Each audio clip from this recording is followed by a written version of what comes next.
شیخ صاحب محترم په کاروبار کې خیانت او ملاوټ 2 نمبر شینه خرڅول. مثال کمپنۍ بعضې نومونه استعمالوي، لکه دا فلانې کمپنۍ د جاپانۍ د هغه په نوم باندې شی خرڅول، یا خپل اوریجنل خپل نوم یې خو هغه کې 2 نمبري کول.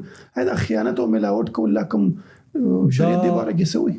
شریعت کې زمونږ او ستاسو په دین کې خیانت مطلقاً بالکل منګه باندې حرام دی، او الله رب العالمین د خائنینو کید او تدبیر هغه نه صحیح کوي. الله سره ملګری نه دی، بلکې خائن ته الله غصه دی.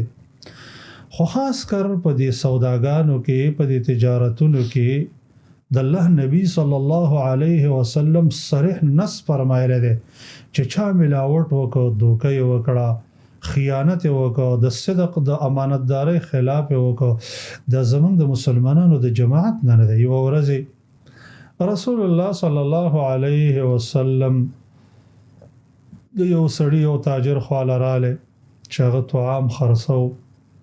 ګوري نبی علیه صلوات و سلام په هغه طعام کې لاس ورښکته که چې ویې کتلې د دې طعام لاندې حصه چې ده هغه لونده ده.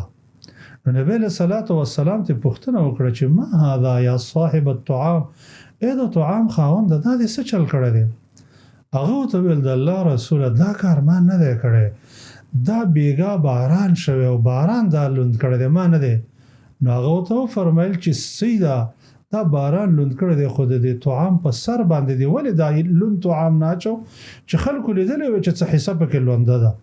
او بیا یې ورته وفرمیل من غش فلیس منا، چا چې خیانت وکړو، دوکه یې وکړله، ملاوټ یې وکړه، هغه زموږ د جماعت نه دی. نو تاسو وګورئ یو افت راغلی دی، باران طعام لوند کړی دی، خو دې تاجر صرف دومره کړی دی چې هغه د خلکو نه پټ کړی دی. لکه نن سبا چې عام تاجران داسې کوي، اعلی شی، اوریجنل شی، بهترین شی په سمپل کې وښي ورکوي به هغه نه. نو دې په باره کې د الله نبی دا وینا ده چې چا چې خیانت وکړو هغه زما د جماعت نه بالکل نه دی. Don't forget to like, share and subscribe Rana Studio Podcast.